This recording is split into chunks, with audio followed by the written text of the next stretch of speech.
Secret de fabrication.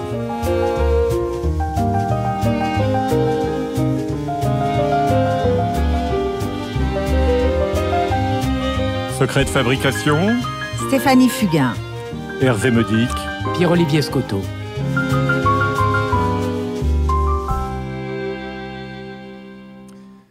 Bienvenue Stéphanie Fugain à l'Atrium de Chaville. On va essayer pendant cette heure de faire un voyage avec vous tout au long de votre vie.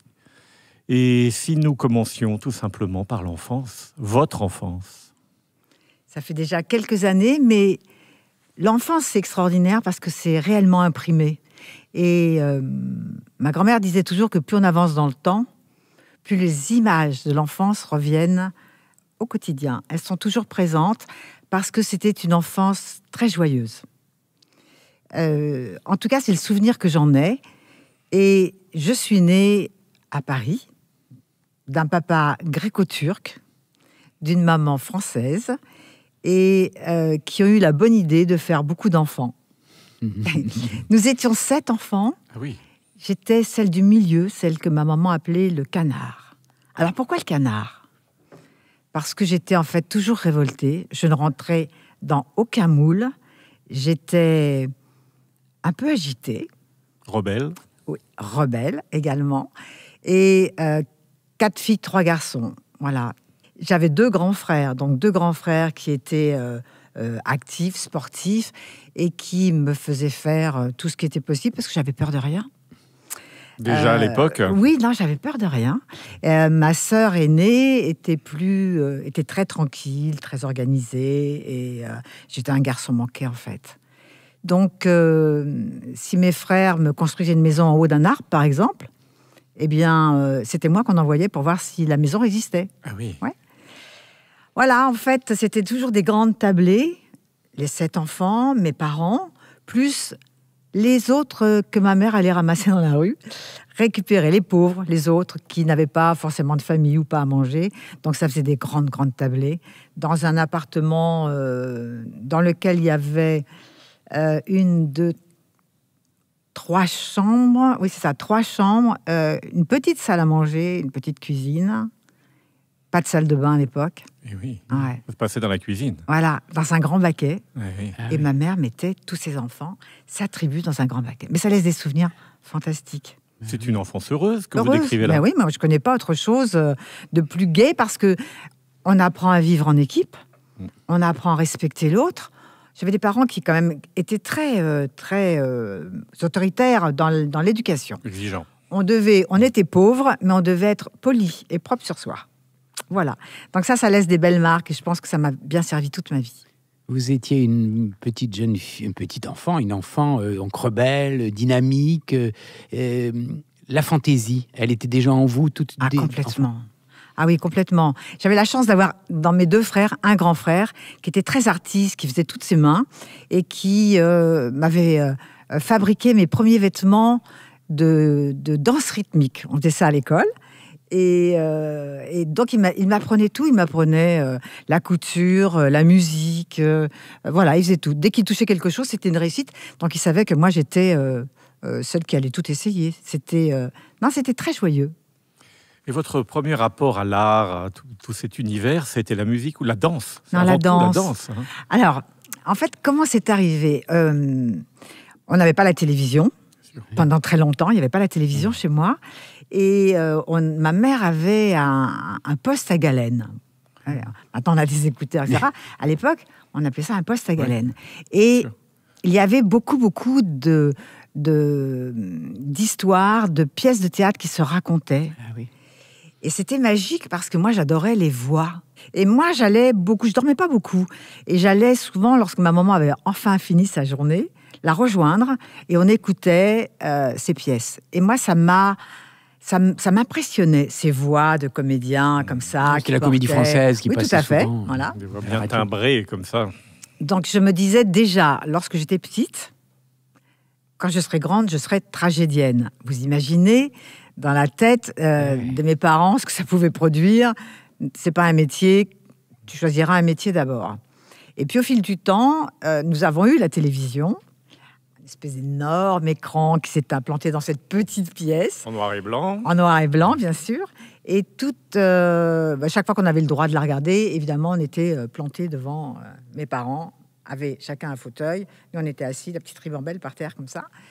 Et j'adorais le théâtre qui passait régulièrement. On avait le droit à des belles pièces de théâtre.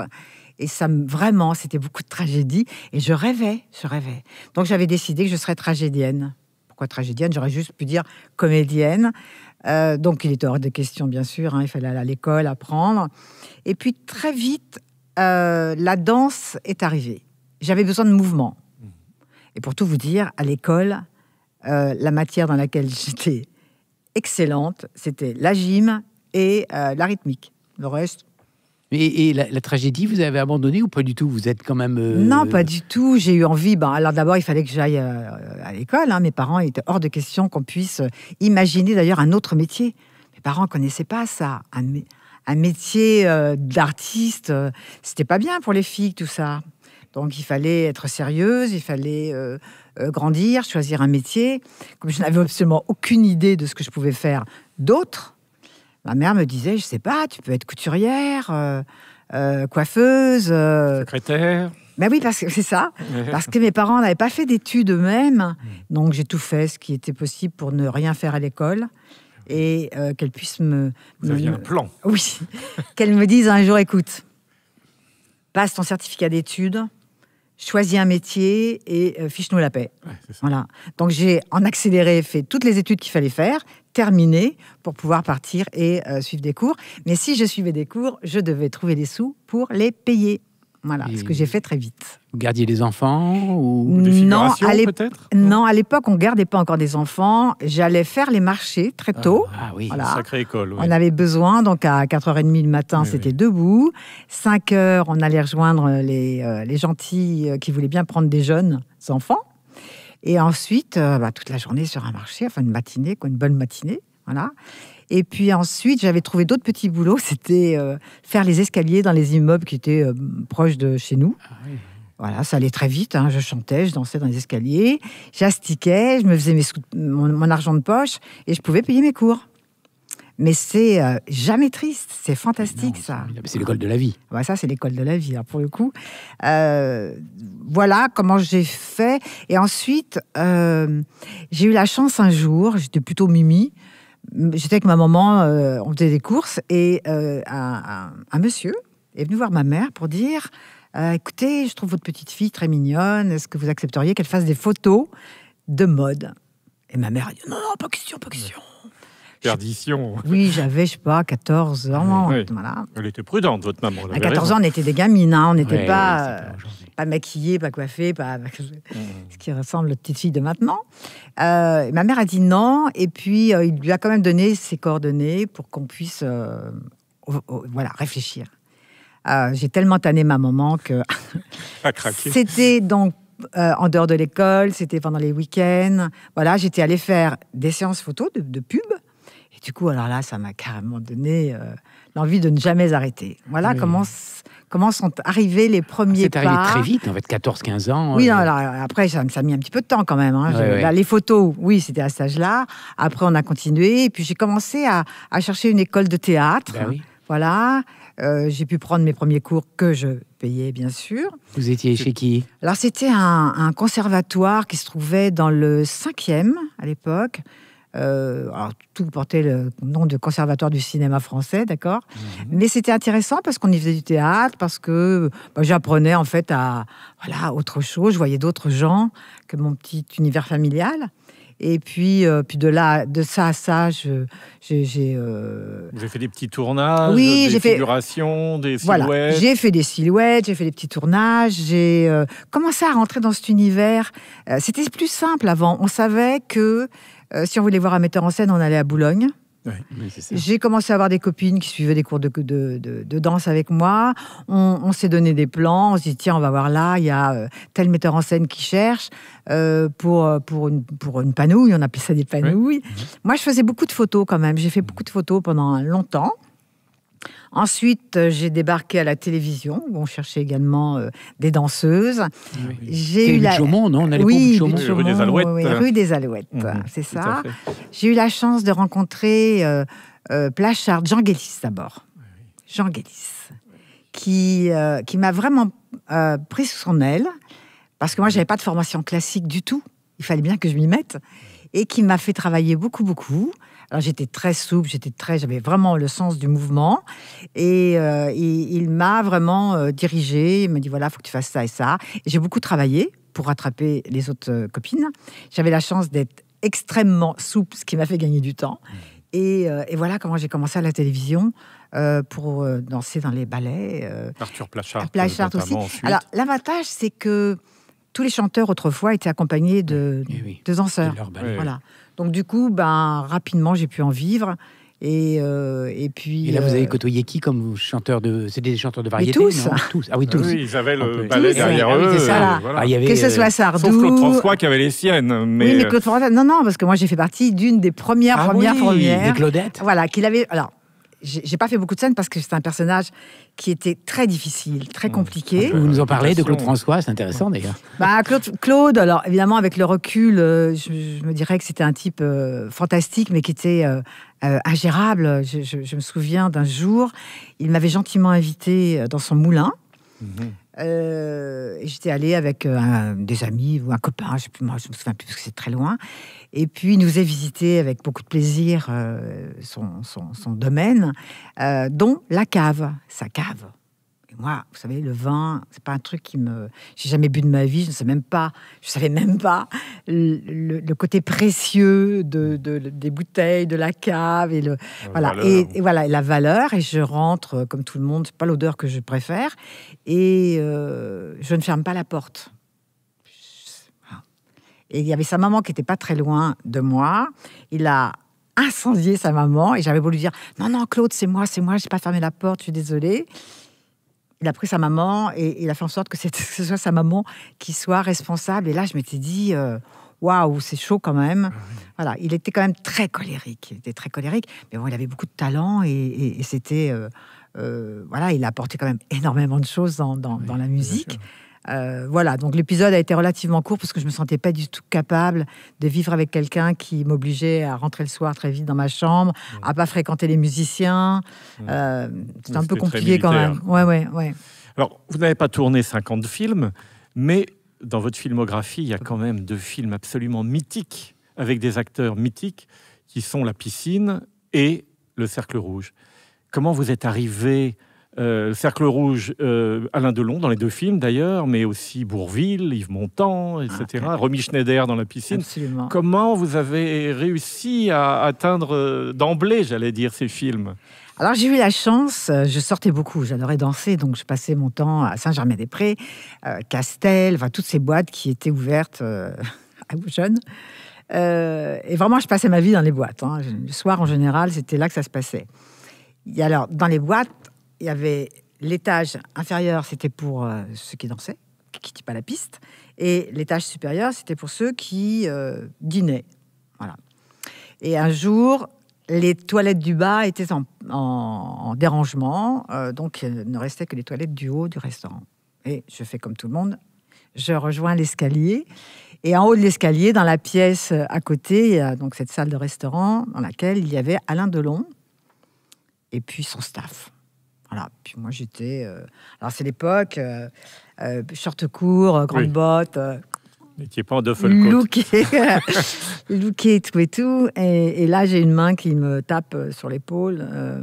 Donc, le chauffeur d'Alain vient me chercher en me disant « Monsieur Delon aimerait beaucoup vous inviter à sa table. » Et là-dessus, je lui réponds « Si Monsieur Delon veut m'inviter, eh bien, il vient me le demander. » Et là-dessus, je suis repartie, rouge comme une tomate, en me disant « Quand même !»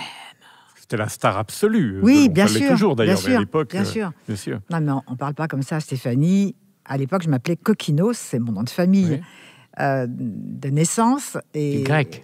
Voilà, c'est ça. Et donc, je suis redescendue et je suis remontée un quart d'heure ou 20 minutes après. Et là, c'est donc toujours dans l'escalier coincé dans la file d'attente. Et là, c'est Alain qui est venu et qui m'a dit c'est pas gentil de pas. Voilà. Et donc, je lui ai répondu là-dessus de façon très effrontée que j'étais avec des amis. Et pas exagéré quand même.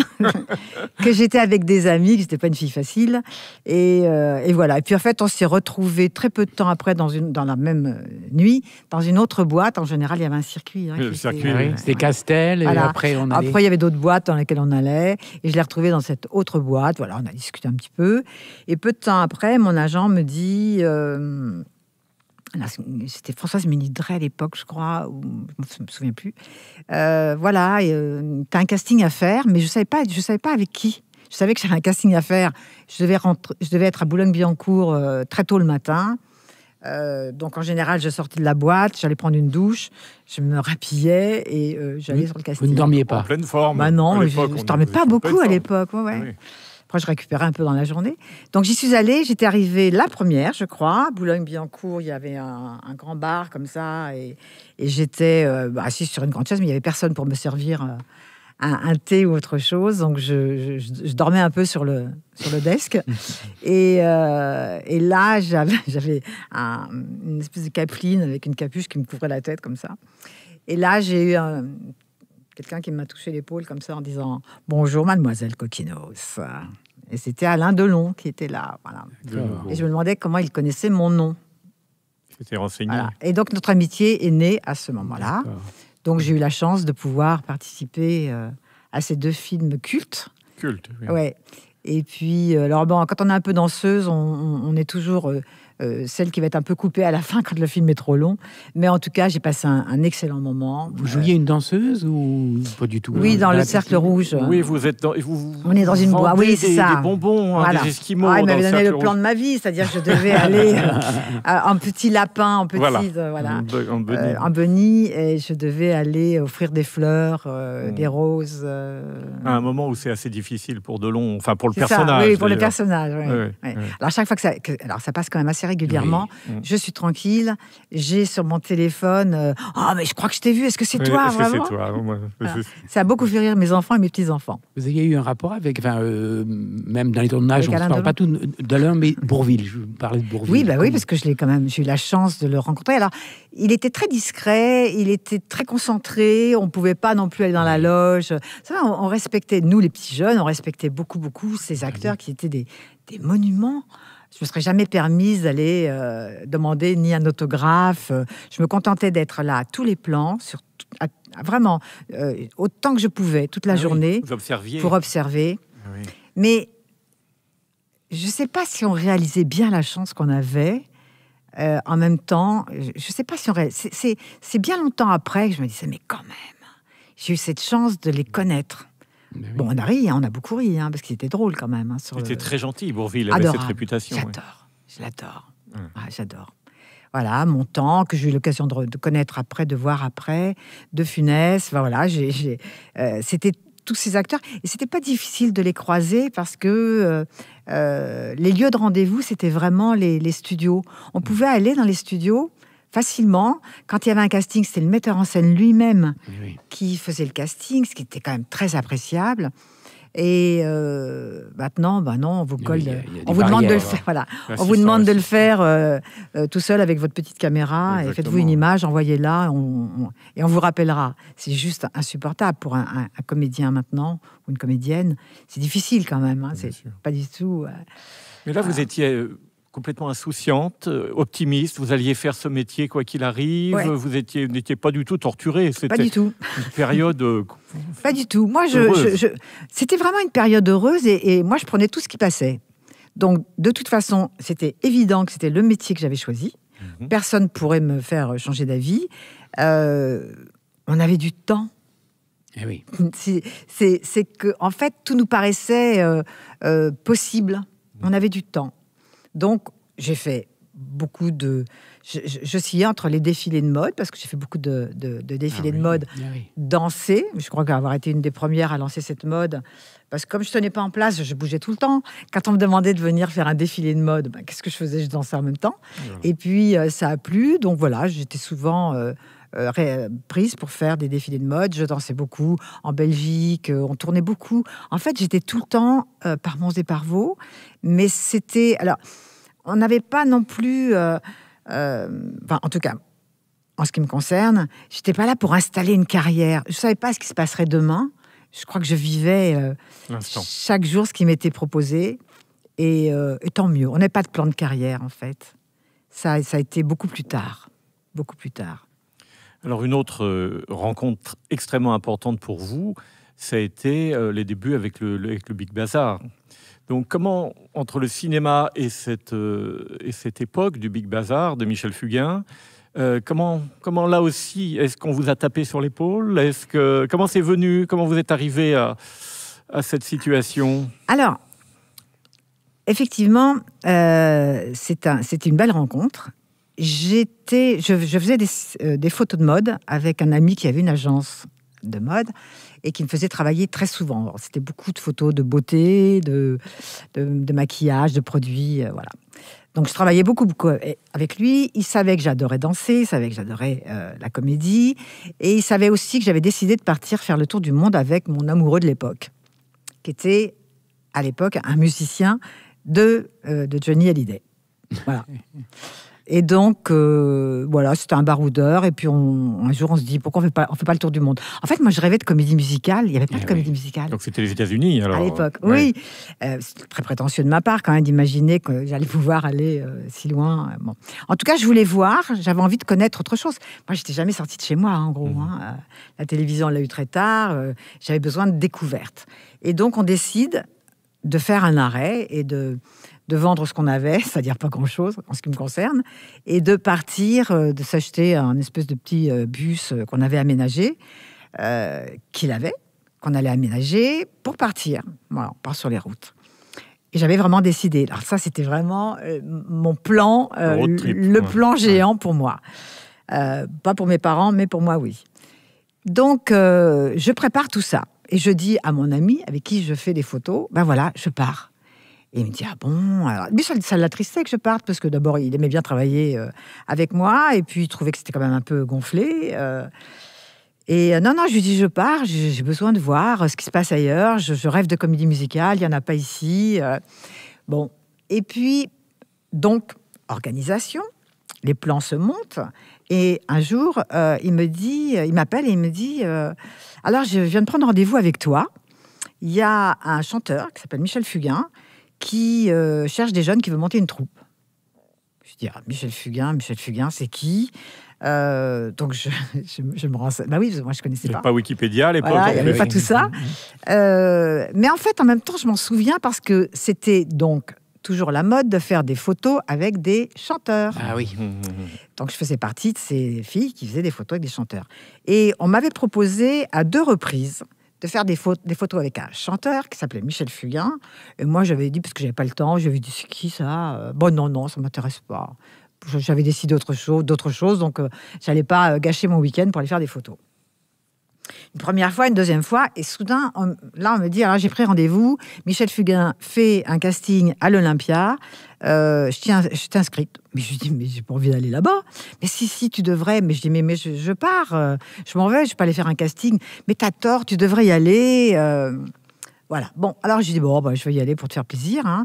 Et puis c'était intéressant parce que j'avais retrouvé mes copines, mes copains danseurs qui étaient là, qui avaient fait comme moi le casting.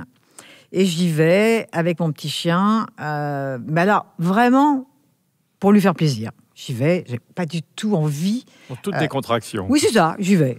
J'arrive, j'ai une petite salopette, très moulante, très décontractée. J'arrive sur ce plateau du 4e étage, pour ceux qui connaissent bien l'Olympia, de répétition. De l'époque, en plus. De l'époque, oui, bien sûr. Dans la maison de Bruno Cocatrix, qui deviendra mon papa, mon oncle. Oui, parce que vraiment, Bruno, c'est quelqu'un d'extraordinaire. Et Paulette. Et puis, j'arrive, donc tout le monde est très calme. Il y a un staff, là. Alors, il y a les grandes classes. Donc, je vois dans les grandes classes le staff, dont Michel Fugain. Et puis, un chorégraphe qui est là, qui s'appelle Amadeo. Philippin. Donc, je rentre, on me donne un numéro. Alors, je l'ai su pendant longtemps, et puis je ne sais pas pourquoi un jour je l'ai oublié. Ça depuis Lorette. J'ai dû enlever ce qui me gênait. Et on me donne un numéro, donc je vois tous mes copains et copines qui sont à droite, qui ont passé le casting, ceux qui sont en train de le passer, et voilà. Donc je vais. D'abord, je passe au piano avec Fugain, qui me demande de chanter au clair de la lune, enfin le truc stupide dans lequel on peut pas être excellent du tout. Je me dis pourquoi il me fait chanter ça, Clair de la lune, oui. Clair de la lune, ou oui, une chanson comme ça, quoi. Donc je chante et j'entends, il se retourne vers quelqu'un à côté de lui, il dit voix blanche. Pour moi, c'était la pire des insultes, alors que je ne savais même pas ce que voulait dire voix blanche pour le coup. Et il me dit bon, très bien, merci, allez danser là-bas. Donc je vais me mettre au milieu avec 3 autres garçons. Je suis la seule fille. Il y a 3 autres garçons.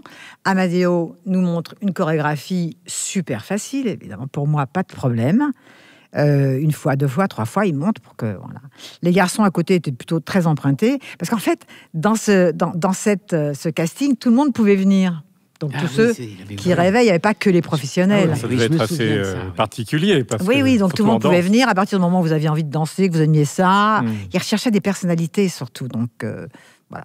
Je me retrouve avec 3 garçons qui, visiblement, ne sont pas danseurs. Donc je suis au milieu. Et évidemment, j'y vais à fond, pas de problème. Et ensuite, ce Philippin nous pose des questions en anglais, et me demandant si je préférais le poulet ou le serpent. Un casting. Et moi, évidemment, je lui réponds ni l'un ni l'autre, puisque je ne mange pas de viande. Donc, je ne mange pas. Je suppose qu'il me demande si j'aimerais manger du poulet ou du serpent. Oui. Je trouve ça tellement con, cette question. Et je lui dis ni l'un ni l'autre. Bon, voilà, donc je suis remise sur le côté. Et peu de temps après, donc l'autre passe. Et à la fin, c'est bon, tel numéro reste, tel numéro s'en va, etc. Et mon numéro, out. Je suis vexée comme une teigne. Je me suis dit, mais qu'est-ce que je suis venue faire là? Je pars, je cherche mon chien, je redescends. Je redescends plus vite fait, parce que là, vraiment, j'ai eu la honte de ma vie. Toutes mes copines sont là, sont du bon côté. Et moi, c'est out. Et donc, là, Fugain, super embêté, parce que lui, il m'avait vu que de dos, donc les fesses qui bougent comme ça. Moi, ça, c'est ce qu'il m'a dit après, évidemment. Et là, j'entends... c'était Marouani qui l'avait envoyé... Alain Marouani me récupérer. Et Alain Marouani, mademoiselle, je réponds pas. Mademoiselle, s'il vous plaît, plus fort encore. Et je mets enfin la tête comme ça. Mademoiselle, mais revenez, il y a une erreur, vous ne deviez pas partir. Je dis, si, j'ai bien entendu. Puis moi, j'ai un mauvais caractère. Tu m'as dit out, j'y vais. Ça veut dire que je ne suis pas choisie, quoi. En même temps, ça tombait bien, j'avais envie de partir. Et donc, il insiste, il descend, il vient me chercher. Il m'a dit, non, monsieur Fugain vous a choisi et c'est une erreur.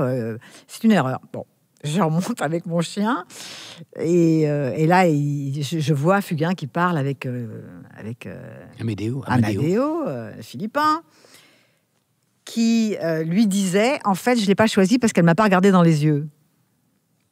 À mon avis, je préférais choisir les garçons. D'accord. Donc, je reste un peu forcée, contrainte. Voilà, je reste. Et je suis restée très longtemps dans cette aventure magnifique. C'était 20 ans, le Big Bazar? Pardon, excuse-moi. 20 ans? Non, ça n'a pas duré 20 ans. Ça a duré... En fait, on a l'impression qu'on a fait toute notre vie dans le Big Bazar, mais pas du tout. Ça a duré... la première fois, alors là, je vais un peu caler sur les années, 5-6 ans de Big Bazar. Oui. Mais alors, tout le temps, 24 heures sur 24, toute l'année sur les routes. C'est-à-dire que chaque album qui sortait, c'était un album de tubes. On était toujours en spectacle, toujours en tournée. On faisait que ça. On avait sans arrêt. D'ailleurs, on vivait en bus. On avait des cars-couchettes et on était super contents. On vivait, comme dans les cirques, quoi. C'est une communauté. Une communauté, voilà. Oui. Ouais. C'est ce qu'il voulait, d'ailleurs, Fugain, non? Il voulait ça, il voulait ce côté... Oui, il aimait bien ce côté... on travaille tous ensemble, on apprend tout. On travaillait beaucoup, parce qu'on n'était quand même pas des pros au départ. Et effectivement, il cherchait des personnalités. Donc, il y avait celle qui chantait Vava, Valentine Sajan, qui chantait, qui avait une voix extraordinaire, qui pouvait tout chanter. Il y avait ceux qui étaient plus comédiens, il y avait ceux qui étaient plus danseurs. Voilà, et ça faisait un super groupe. En tout cas, sur scène, ça déboulait vraiment. Et dès qu'on a vu commencer cette aventure, on a travaillé pendant 1 an d'abord. Claude Bessy a été une de nos profs. Ah oui. On avait Pierre Fugère, qui était un danseur de l'Opéra de Paris, exceptionnel. Et comme tous ceux qui ont besoin d'apprendre, on était là du matin jusqu'au soir. Et en général, une bonne partie de la nuit, on le passait en studio pour aller enregistrer les albums qui étaient à enregistrer. Donc on dormait au pied du micro. Et alors, pour les plus jeunes qui ne connaissent pas, qu'est-ce que c'était que le Big Bazar, en fait? C'était quoi? Le Big Bazar, c'est arrivé à une époque où il n'y avait pas ce genre de spectacle. Voilà, moi, je partais faire le tour du monde pour aller rechercher de la comédie musicale. C'était des gens qui étaient censés danser, chanter, jouer la comédie. Et Fugain, donc, faisait toutes les musiques. Maurice Vidalin, Pierre Delanoë et Claude Lemel, venu plus tard, travaillaient autour des textes. Et tout était construit pour une troupe. Voilà. Donc c'était ça, c'était une équipe de jeunes. On a tout entendu, hein, les Babacool. Bon, c'est vrai qu'on avait un peu des looks de Babacool, hein, quand même. Hein. C'était pas ce que je préférais, mais j'étais obligée de suivre le mouvement. Et non, mais c'était très joyeux. En fait, on a eu une chance extraordinaire de pouvoir apprendre tout ça en étant au top du top du top, parce que Fugain, il n'était jamais déclassé, ça tournait tout le temps, et puis les gens avaient envie de ça. On est resté à l'Olympia pendant des mois et des mois et des mois, il a battu les records d'Olympia. On était partout où on allait, les salles étaient pleines, les gens étaient debout, et ça rassemblait tout public. On avait les petits jusqu'aux grands-parents. Voilà, c'était extrêmement important. Et alors, au fil du temps, il y a toujours un peu une usure parce que Fugain aime bien les choses qui se renouvellent quand même assez régulièrement. Un jour, il en a eu assez du Big Bazar. Il a eu envie, et moi je peux comprendre, il travaillait toujours pour une troupe. Il travaillait plus pour un soliste. Et voilà, il se perdait un petit peu. Il avait envie de retourner à autre chose. Il a arrêté le Big Bazar à un moment où le métier et le public lui en ont voulu mais énormément. Ah oui. Ah oui, parce que il nous enlève notre rêve, notre jouet. Ça s'est transformé en compagnie Michel Fugain, où là, c'était davantage de la comédie. Voilà, la commedia dell'arte. Donc c'était intéressant aussi. Vous en avez fait partie? Oui, bien sûr. Après, j'étais accrochée. Hein. Vous avez été de toutes les aventures, en l'occurrence. Oui, parce que quand même très vite, je suis rentrée dans le Big Bazar, mais comme il disait, bon, pendant 1 an, je l'ai mise à l'essai. Après, je lui ai fait un enfant, et c'est assez vrai pour le coup. Marie est arrivée. Oui. Voilà, Marie est arrivée à l'époque du Big Bazar. Ça lui a donné un petit peu le goût du métier très rapidement. Mais donc, on se quittait plus parce que c'était on travaillait, on vivait ensemble et c'était très très bien parce que ça se passait très très bien. On n'avait pas le temps d'ailleurs de pas être bien parce que tous les jours on tournait. Hein. C'était pas les vacances. On arrêtait en fait simplement quand il y avait la période où l'album se réalisait. Ensuite, il y avait la période de la promotion. Ensuite, la période de la tournée qui durait le temps qu'on tourne, qu'on fasse toute la France et le Canada, dans lequel on passait beaucoup de temps aussi. Oui. Oui, ils sont très friands là-bas de comédie musicale. Oui, puis là, c'était vraiment une très grande star là-bas, vraiment. Puis après, Laurette est arrivée. Donc vous avez pris un certain recul artistiquement, Oui. vous-même, à titre personnel. Oui, alors il a la eu naissance de votre. Voilà, il a eu envie de faire cet arrêt après la comédie, Oui. après la compagnie Fugain, de se retrouver, de se remettre en question. J'en ai profité pour faire ma petite Laurette.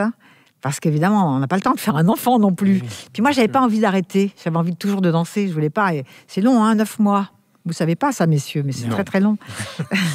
C'est très très long. Et moi, j'avais toujours envie de danser, donc je voulais bien être enceinte jusqu'à 4-5 mois. Puis après, c'était plus possible.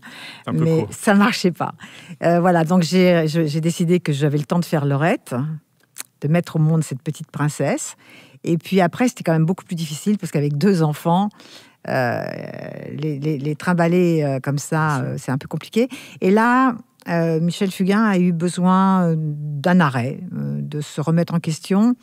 Et c'est à ce moment-là qu'il a créé l'atelier Michel Fugain dans les studios de la Victorine à Nice. Voilà. Et on habitait dans un cloître absolument magnifique. C'était très festif, mais je me suis ennuyée très vite, en définitive. Moi, je donnais des cours de danse, évidemment.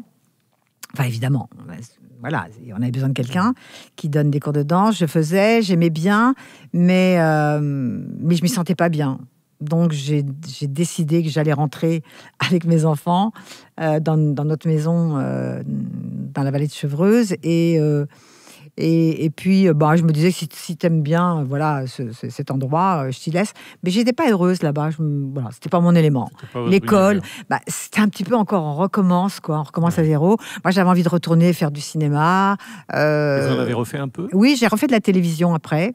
Je suis rentrée, mais bon, j'avais un bébé quand même, c'était plus compliqué. Il y a un troisième qui est arrivé, il y a Alexis qui est arrivé. Il a mis du temps, celui-là. Il a mis du temps. Laurette avait déjà 10 ans. Et je me disais, mais je veux un petit garçon. Voilà. Donc bon, on a mis un peu de temps. Il est arrivé, mon petit bonhomme, et tant mieux, heureusement qu'il est là. C'est un vrai bonheur. Musicien d'ailleurs. Et oui, musicien, oui, finalement. Oui. Marie comédienne. Marie comédienne. Alexis, et Laurette ne voulait pas le dire à son père, mais elle avait bien décidé d'être comédienne également. Elle dansait beaucoup. Elle était belle comme le jour. Et malheureusement, elle a eu la chance quand même de faire une série pour la télé. Puis elle est tombée très vite malade. Donc malheureusement, ça a été un petit peu court. Mais Alexis est musicien, oui. Ouais. Alors, dans votre vie, il y a cet anéantissement, ce tremblement de terre de 2002, c'est ça, le départ de Laurette. Vous avez réagi de manière extrêmement positive, je dirais. Vous avez sublimé ce chagrin absolu en créant l'association Laurette Fugain. Vous pouvez nous en parler, expliquer, parce qu'on n'en parle jamais assez sur le fond, etc. En fait, voilà. Notre vie va plutôt bien, on a de la chance, on est gâtés, on fait ce qu'on aime, on a 2 beaux enfants, magnifiques. Tout va bien. Et d'ailleurs, je me souviens que souvent, je me disais, parce que quand on fait du spectacle, on voit évidemment, on voit beaucoup d'enfants handicapés, on voit des gens qui ont des difficultés. Moi, j'avais toujours cette chance d'être les pieds sur terre, grâce à mon éducation. Donc, j'étais très proche des gens qui m'entouraient. Toujours. De la réalité de la vraie vie. Voilà, on n'était pas dans le star system. Fugain n'était d'ailleurs pas du tout conçu comme ça non plus. Et c'était bien comme ça, mais je me disais toujours qu'on avait une chance incroyable, quoi. Je ne savais pas qu'à un moment donné, la chance pouvait tourner et qu'un beau matin, on vous annonce la pire des choses, c'est-à-dire votre enfant est malade, c'est grave, votre fille a une leucémie, et là, c'est un éboulement total, c'est un tsunami qui n'en finit jamais, et que vous pouvez même pas expliquer, parce que ça vous coupe tellement les jambes que voilà, il faut le temps de la respiration. En tout cas, chez moi, je peux parler que de mon émotion à moi, bien sûr. Et très vite, je vais dire à Laurette, on va y aller, Laurette. On va se battre. On va gagner. Parce que dans ma tête, à moi, déjà, depuis toute petite, c'est on doit gagner, on doit se battre et on doit gagner. Et là, on va forcément gagner. Je savais bien que les leucémies, c'était pas forcément la meilleure des maladies, quoi. Il y avait beaucoup à faire. Michel, sa famille est médecin. On a donc choisi très vite des bons hôpitaux, puisqu'on a aussi cette chance-là d'avoir de très très bons hôpitaux et des très très bons médecins et des très bons tout. Et voilà, donc Laurette va être hospitalisée, on nous met en garde, on nous dit que c'est un très très mauvais pronostic et qu'on nous annonce que Laurette a que 20% de chance de gagner. Et moi, le 20%, je le transforme en 1000%. C'est-à-dire 20%, ça ne peut même pas être entendable. Donc je transforme tout de suite. Et je dis à Laurette, on va gagner, on va tout faire pour. Donc il y a, Michel décide d'arrêter de tourner, parce qu'il partait en tournée, pour être avec elle. Et Laurette lui dit, t'arrêtes pas papa, toi tu vas continuer, et moi je reste avec maman, et on va se battre. Elle a quel âge, Laurette? Elle a 20 ans. 20 ans. Donc on va entreprendre le parcours du combattant, parce que c'est vraiment ça. Tous les jours sont durs, tous les jours sont compliqués. Et quand on est bien portant, on s'en rend pas, on sait pas ce que vivent à la fois les malades. Alors on n'est pas parti. Vous savez, il y avait toutes ces personnes qui nous écrivaient, qui disaient ah mais pourquoi vous? C'est pas normal, pourquoi vous? Et en fait, moi je répondais toujours oui, mais pourquoi pas nous? Laurette aussi m'a dit mais maman, pourquoi moi? Pourquoi pas nous? Après tout, pourquoi pas nous? Donc ça a été 11 mois. 11 mois les plus longs de ma vie, 11 mois de combat, 11 mois d'espoir, 11 mois de rire même, parce qu'on a toujours transformé tous les instants de l'hôpital, on les a transformés en rire. Voilà.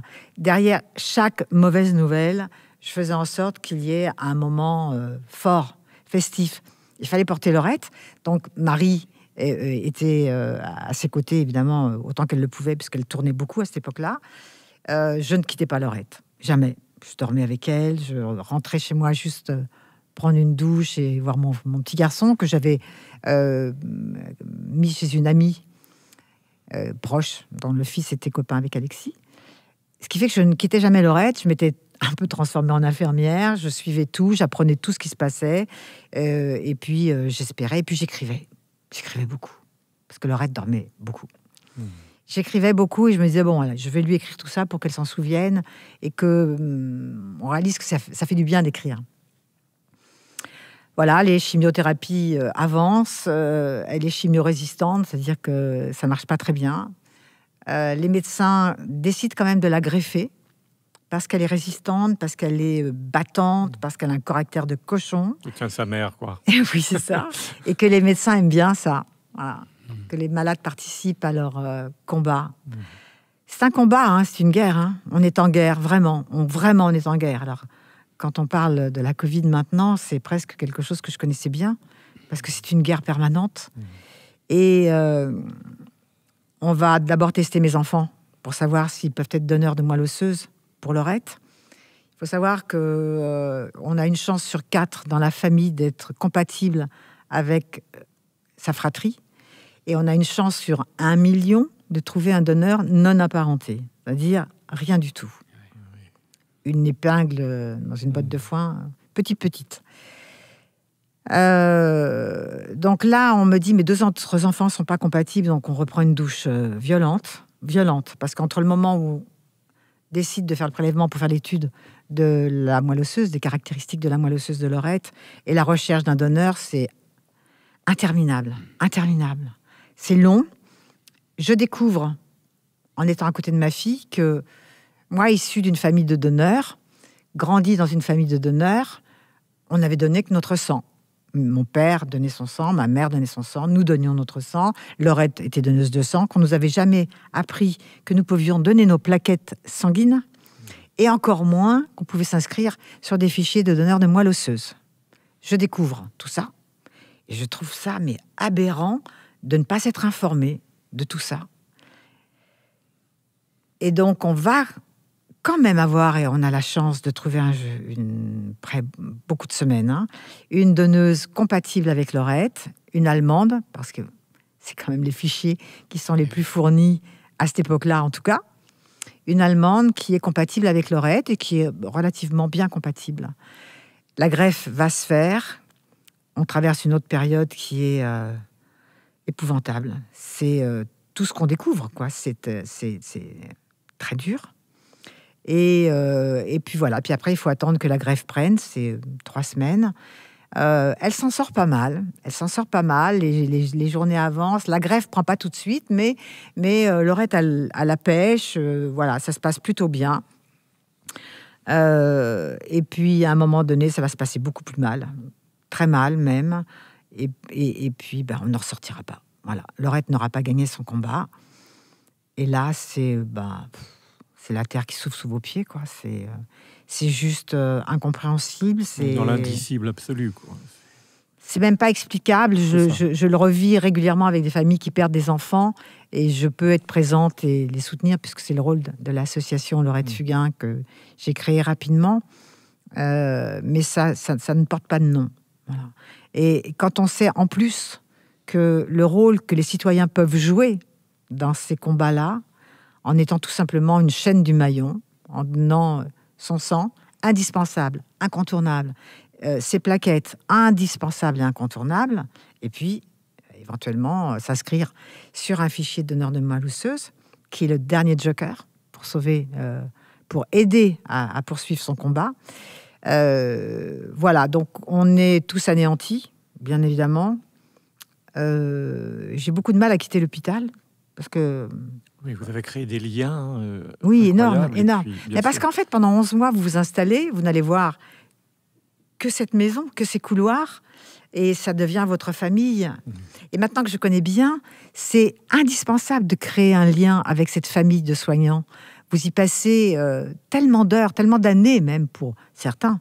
Avec des moments conviviaux, j'imagine, mais c'est même des rires. C'est toujours joyeux. Et alors joyeux, la nuit surtout, parce que la nuit, les nuits sont très très longues.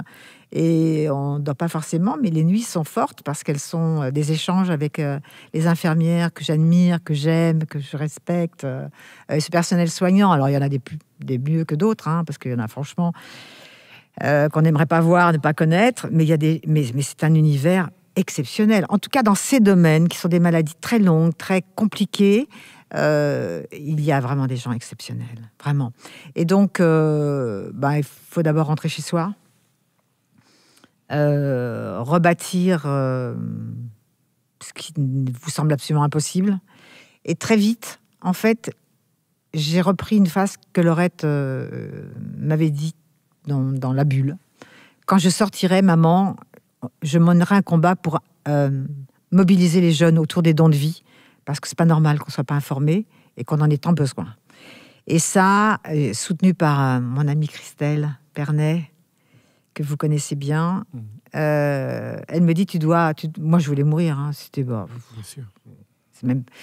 J'imaginais même pas comment j'allais pouvoir rebondir, comment j'allais pouvoir avancer. Et là, chacun de la famille est isolé. C'est ça. Seul. Chacun se débrouille comme il peut. Et alors, c'est sauf qu'il vis-à-vis de votre deux autres enfants qui étaient là, qui étaient en vie, qu'est-ce qui se passe alors?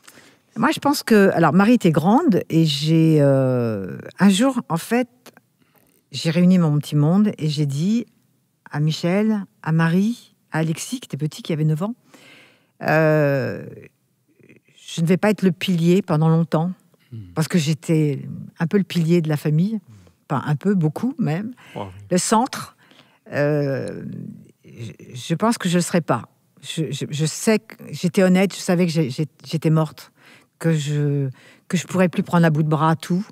Voilà, et je leur ai dit que je les aimais, que je les oubliais pas, que je les aimais, mais que je me sentais pas forte. Enfin, je croyais que j'étais pas forte, en fait. Et chacun pensait la même chose. En fait, on est très isolés. On n'imagine pas comment la peine, la souffrance, c'est quelque chose de très personnel. Moi, j'imaginais que voilà, on allait chacun prend ses responsabilités, mais on était là, quoi. Voilà, j'allais pouvoir mettre ma tête sur l'épaule de mon mari. Mes enfants pourraient aussi, mais je ne pouvais pas les aider dans ce passage. Et je pense que... je sais que j'étais dans le coma pendant 3 ans. C'est-à-dire que tout ce que j'ai fait, j'ai démarré très vite l'association. Oui. Ouais, très vite. Laurette est décédée au mois de mai et en septembre, j'ai commencé l'association parce que je ne pouvais pas imaginer une seconde que quelqu'un d'autre puisse vivre ce que Laurette avait vécu en manquant si souvent de plaquettes sanguines et de transfusion de sang. Je vous disais, je refuse que d'autres le vivent comme ça. Donc, j'ai démarré et j'avais peur de personne. Rien ne m'effrayait. Et j'ai réalisé à ce moment-là que dans mon corps, dans ma tête, dans mes tripes, en fait, parce que c'est extrêmement tripal, qu'il y avait 2 Stéphanie. Il Il y avait celle qui venait de perdre Laurette, et il y avait l'autre qui me parlait, qui me poussait, qui me... Comme un appel. Comme un appel, et qui m'obligeait à avancer, mais complètement déboulonnée de la terre. Rien ne vous arrêtait. Rien, mais rien. Et d'ailleurs, ni vous avez personne. rencontré les présidents, les premiers ministres, etc. Tout le monde vous recevait. Oui. Je fais beaucoup d'émissions de télévision. Oui. Parce que j'avais la chance, et merci d'ailleurs qu'on m'ait donné autant de possibilités de faire des appels, donc des belles émissions de télévision avec beaucoup d'artistes qui s'étaient mobilisés pour donner un objet. La marche pour Laurette, voilà. il y a la marche. Voilà, il y avait la marche pour Laurette qu'on organisait tous les ans au mois de mai, avec 5 000, 10 000 personnes, enfin ça grossissait, c'était extraordinaire. Et le message passait bien, c'était très fort. Voilà, j'avais réuni une équipe, enfin plutôt une équipe s'était réunie autour de moi, qui est pratiquement toujours la même équipe au jour d'aujourd'hui. Et on a commencé à parler surtout des plaquettes, des dons de vie pour éduquer les gens et dire que ça n'arrive pas qu'aux autres, d'abord, et qu'on ne peut pas penser que on peut traverser la vie comme ça sans être concerné par quelque chose aussi fort.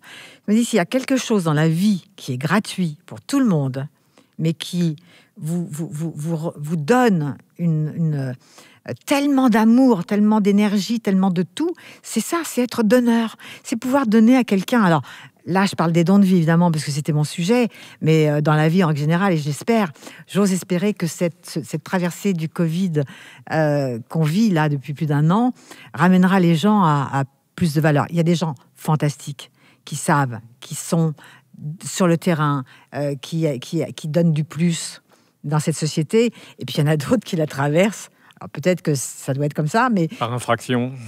Par effraction. Par effraction, c'est ça. C'est-à-dire, allez, je vois rien, je suis concernée par rien, mais moi j'ai envie de leur dire, mais tout peut arriver. Oui. Alors, vivons vraiment la seconde que nous vivons. Quand on me demande si je me projette demain, comment ça va se passer après la Covid et tout, ça ne m'intéresse pas. Moi, ce qui m'intéresse, c'est, voilà, là, ce moment qu'on passe avec vous, que je passe avec vous, qui est délicieux dans ce théâtre que j'aime beaucoup. Et puis, tout à l'heure, je rentrerai chez moi et puis je ferai d'autres choses. Mais c'est ça, la vie. Se projeter, en fait, j'ai malheureusement compris que ça servait à rien, sauf si ça vous fait pousser des ailes. Ça, c'est important, parce qu'évidemment, il faut rêver. Oh mon Dieu, comme il faut rêver. Et j'ai mis beaucoup de temps à retrouver... ce petit plaisir de rêver, mais beaucoup moins. C'est-à-dire que c'est toujours empreinte quelque chose qui me dit « Attends, rêve pas trop, parce que là, il faut avancer, il faut y aller. » Voilà, c'est très difficile. On vous sent sereine maintenant, après toutes ces années de souffrance, de combat. On vous sent apaisée. Oui, alors je vais vous expliquer pourquoi. C'est qu'en fait, pour chacun d'entre nous qui vivons des drames, il y a des passages obligés. Alors, c'était un jour, j'avais fait une émission de télévision avec Boris Cyrulnik. Et c'était sur la résilience. Je venais de perdre Laurette. Je suis sur le plateau à côté de lui et j'entends parler de résilience, bien sûr. Je sais ce que veut dire la résilience. J'entends parler de deuil, faire le deuil de son enfant. Et là, je pète un plomb et je me dis, mais jamais, jamais faire le deuil de mon enfant, mais c'est juste pas possible. Il faut savoir aussi qu'entre-temps, je perds ma fille, ma maman, mon mari qui s'en va, mon papa, et c'est beaucoup. Donc, je ne sais même pas comment je me situe, comment je dois avancer. Et on me parle de faire le deuil. J'entends Boris Cyrulnik qui me répond oui, c'est peut-être un mauvais mot choisi, mais en fait, c'est faire son chemin. Oui. Et chacun fait son chemin comme il peut le faire. Donc, j'ai été très en colère pendant très, très, très longtemps. Effectivement. C'est logique. Ça a duré de longues années. C'est une étape qu'on doit traverser. C'était vital pour vous. L'anéantissement, moi je ne l'ai pas mis tout de suite, je l'ai mis, je crois, après la colère, mais j'ai été en colère longtemps. Je crois que j'ai sauté des étapes, mais j'étais en colère très très longtemps. Et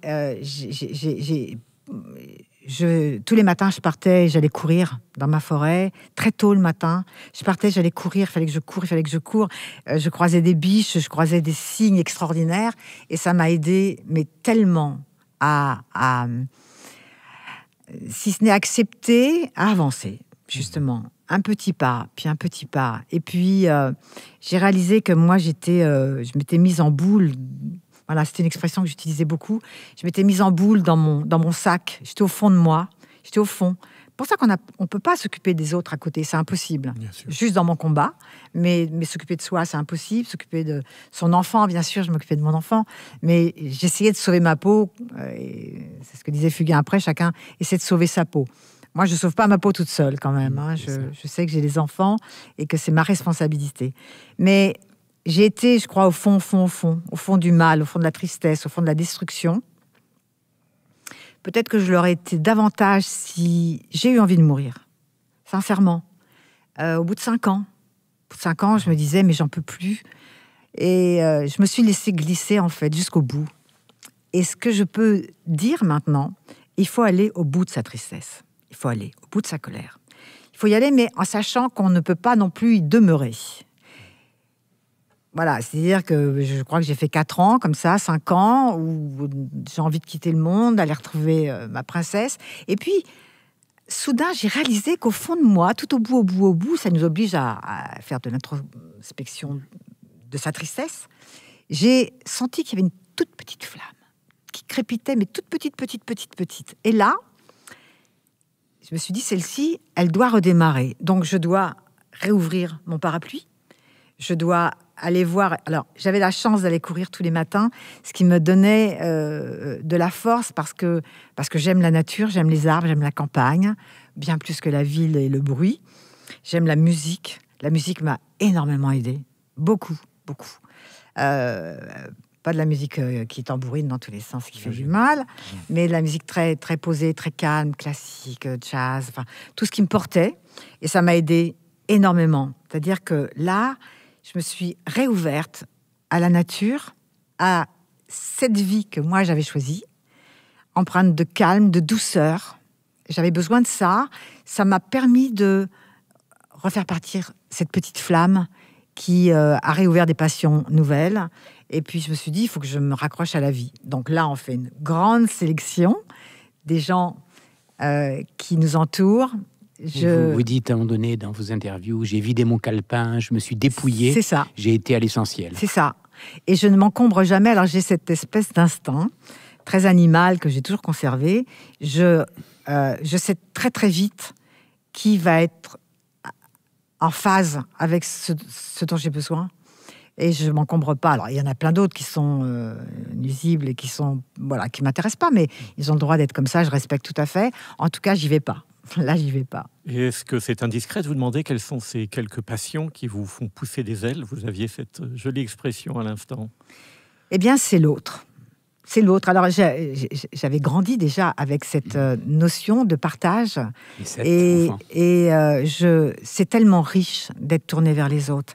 C'est tellement riche. Ce combat m'a tellement appris de choses. D'abord, j'ai quitté l'univers du show business pour entrer dans le monde scientifique. J'ai passé beaucoup de temps dans les laboratoires, à regarder les petites cellules, à les observer, à soutenir des projets de recherche, à voir que des choses avancent. Et ça m'a passionné. Mais vraiment, ça m'a passionné, ça me passionne. Vivre avec des gens qui sont porteurs d'énergie, porteurs de vie aussi, qui vont dans le même sens que vous, ça me booste. Pouvoir échanger avec des gens qui sont comme vous aussi. Alors, je ne demande pas ce que tout le monde soit comme moi et être comme tout le monde. Hein. C'est pas ça du tout, parce que moi, ce que j'aime, c'est justement ces rencontres. Et dans chaque rencontre, je vais chercher forcément ce qui m'enrichit, ce qui me porte. Je trouve que il y a des individus, des personnes exceptionnelles. Et ça me booste. Les enfants me font un bien extraordinaire, parce que dans l'enfant que je vois là en face de moi, je retrouve aussi l'enfant que j'étais, mais j'ai envie de partager avec lui, de prendre le temps avec les enfants pour aussi leur apprendre d'autres choses que cet univers un peu violent, un peu rapide, un peu stérile. Voilà, j'aime partager, j'aime parler, j'aime chanter toujours, j'aime danser. J'ai l'impression que vous aimez votre vie telle qu'elle a été malgré les drames. Mais j'ai appris à réaimer cette vie-là, surtout. Parce que ça a été... Laurette est partie, ça fait 18 ans maintenant. Pendant 10 ans, j'ai quand même vraiment gafouillé dans tous les sens, dans la tristesse, quoi. Alors, dans l'action, parce que j'ai commencé tout de suite, donc j'ai toujours été dans l'action. Dans l'action, c'est mon élément. Je lâche jamais. J'étais même surprise. Un jour, j'ai demandé à mon médecin, c'est normal que je sois jamais fatiguée. Alors, je suis fatiguée de la tête parce qu'il y a un moment, si les choses ne se fixent plus, je me dis, voilà, je suis fatiguée. Mais physiquement, je ne suis jamais fatiguée. Je peux traverser des heures comme ça, physiques, et je ne suis pas fatiguée. Donc, ça m'a fait un peu peur. Il m'a dit, non, mais c'est ton énergie. Oui. En fait, non, je crois que c'est important qu'on soit bien dans sa vie. Parce que on a toutes les raisons de ne pas être bien. Toutes. J'observe cette traversée de la Covid avec presque des fois... Alors, j'ai de la chance, j'ai pas attrapé, mais j'ai des amis qui l'ont eu. J'ai mesuré la gravité. Je me dis que j'ose espérer vraiment de tout mon cœur qu'on en tire des vraies leçons, mais que tout le monde en tire des vraies leçons. Nos dirigeants, les pays, les grands hommes d'entreprise, vous savez, qui ne pensent qu'à leur profit, ce gâchis monumental qu'on fait dans la vie, mais ce gâchis qui va de l'objet inutile à notre temps que l'on gâche. Oui, ce gâchis est insupportable. Quand on sait qu'on peut passer du temps avec des gens pour échanger, pour partager une passion, que ce soit la peinture, que ce soit la musique, que ce soit l'art qui est bien malmené actuellement, ça me met dans une colère terrible, mais terrible. Donc je sais qu'on n'a pas pu trouver la solution, mais ça me met dans une vraie colère parce qu'en même temps, je trouve que même si je peux excuser nos dirigeants qui vont vers l'inconnu total, quoi. C'est que vraiment, qu'est-ce qu'on peut faire de bien pour éviter que tout le monde...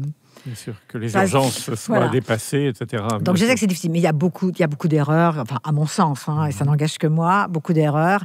Et là, on ne peut pas tuer tout le monde. Mais moi, ce que je dis à mes enfants qui sont dans l'art et qui sont complètement arrêtés...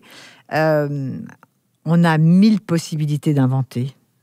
On a 1000 possibilités tous les jours de trouver quelque chose, comme quand on était enfant et qu'on n'avait pas de jouets, pas de machine, rien.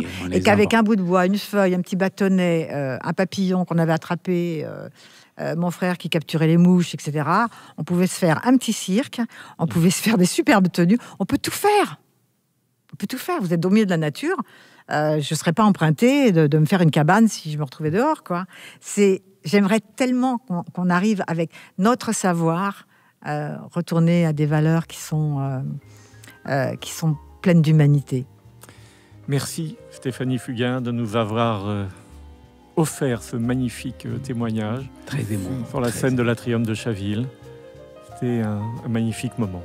Merci à vous. Merci. J'ai passé un bon moment aussi.